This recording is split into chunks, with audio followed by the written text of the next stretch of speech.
did you know how much time had passed from the time you and your family were... No idea. No idea. You were brainless. You were a number. You had an idea from the outside that it was green, that it was spring, or the temperature changed, it wasn't freezing, there was no snow.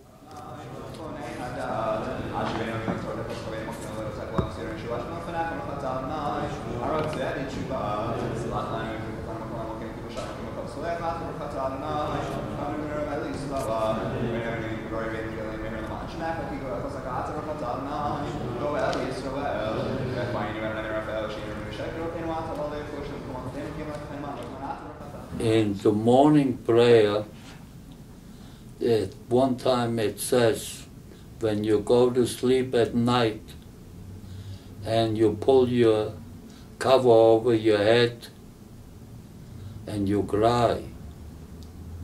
I didn't have the cover to pull over my head and I didn't have no bed, but you dreamt back what was before the war. You thought of the good things.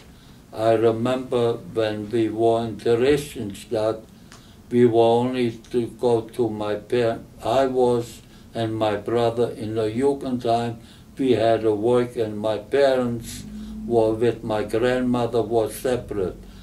And she used to say, when we come home, I'm gonna bake and cook all day. And that stuck in your mind.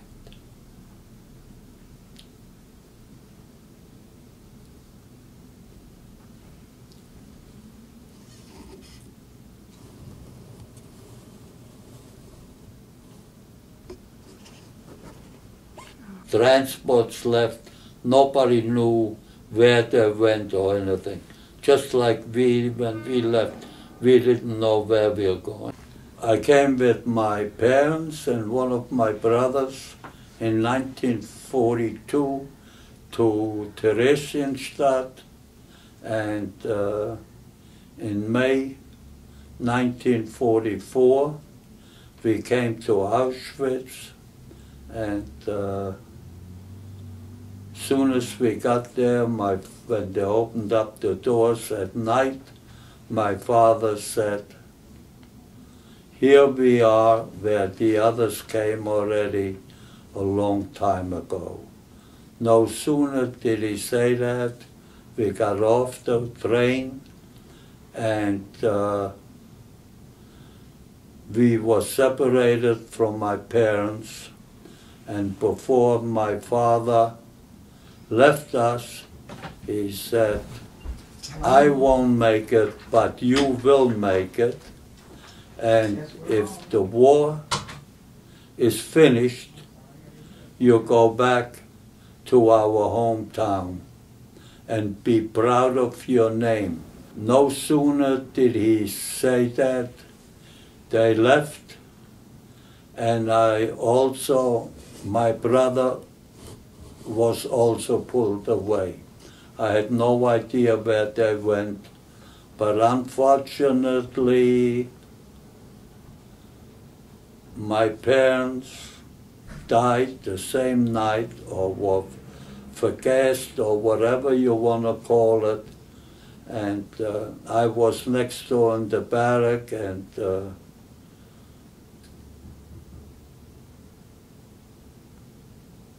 in the morning we woke up or saw the barrack, the Zigeunerlager, what they called at the time, was empty, and I was standing all alone with strange people.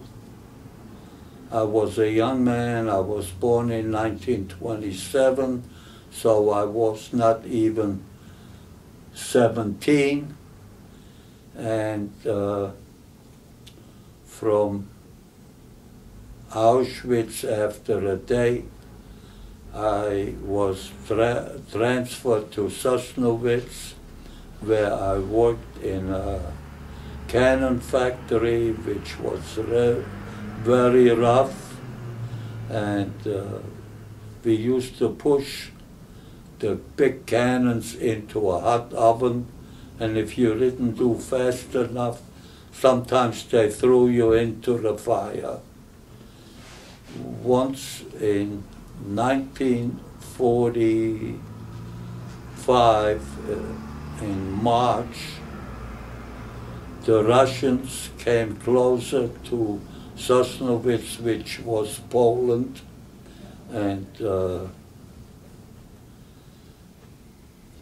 one morning they wouldn't let us into the barrack, and we start marching.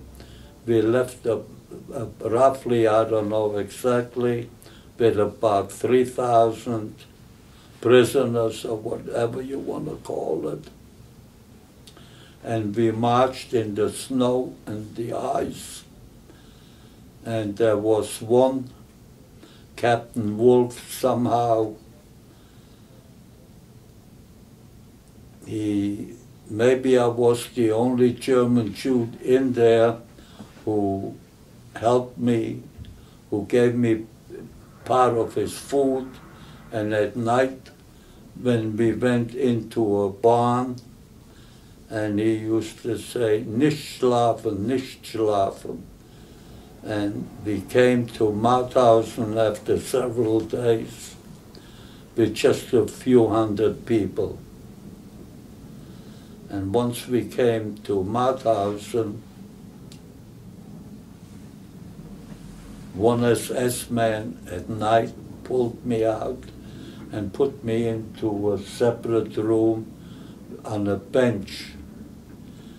And you had to lean over, and they strapped, you had to put your feet in, they strapped you. And he said, "How come you survived and you look better than the others? Would I have said the truth, they would have killed the SS man, Captain Wolf." I never forget the name, and I could pick him out even today. And they had a whip, and they whipped me, and I still have the mark on my back. And when they realized, I don't know how many times they hit me, they realized that I wouldn't talk, they let me out. And we arrived there at end of April. We didn't know no time or whatever.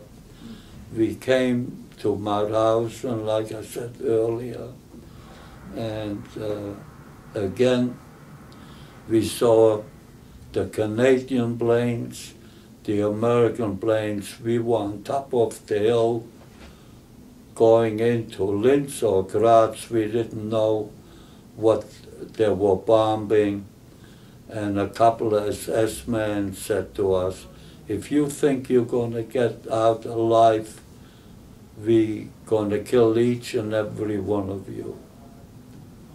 A couple of days later, the American infantry came in, and a lot of SS men took off. And I said to Captain Wolf, "You stay with me."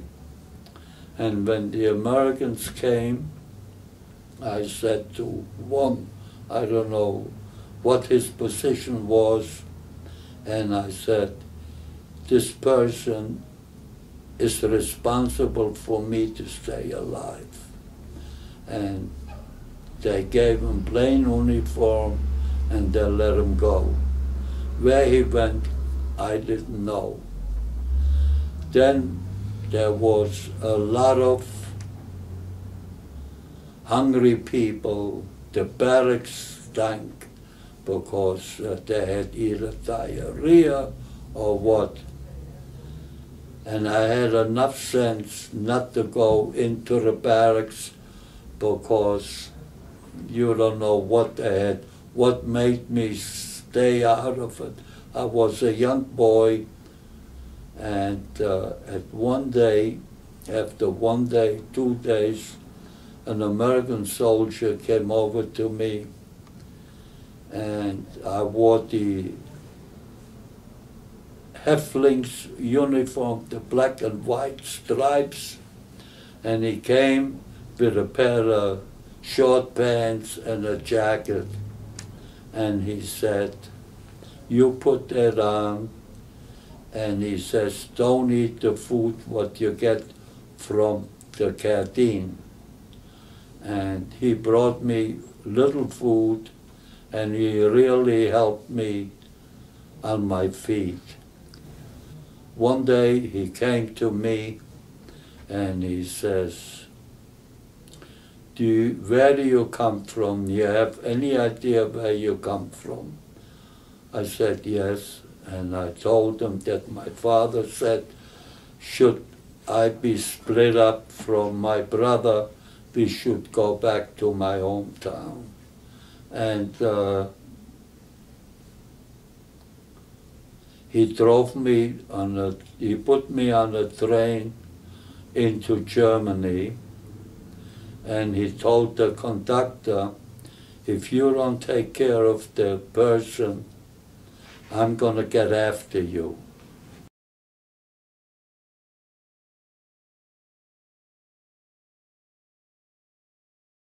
Did you ever give up hope? No, otherwise I wouldn't be here.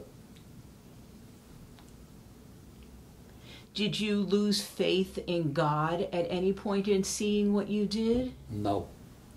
No. No.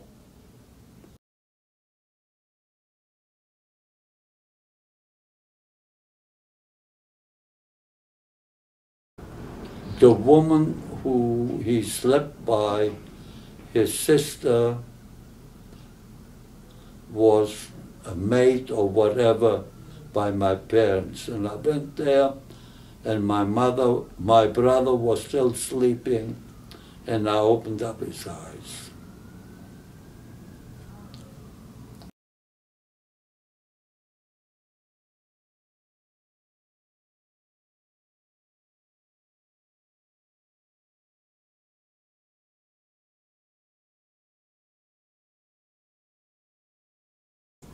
Whenever there's an occasion, you're happy, but inside you're crying, because my parents thought that Judaism is wiped out. So it's very emotional. Like one of my granddaughters got engaged, we're happy. She is engaged to a nice young man, also Orthodox, and that's all what we want in life. You happy, but again, that our parents couldn't see what happened to their children. But do you have dreams about your experiences? Many times. Many times. And how do you cope with this? You got no choice.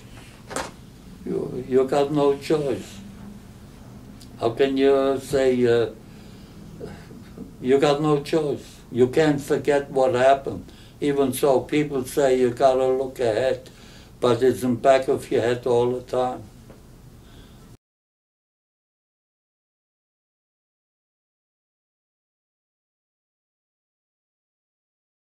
Sorry, you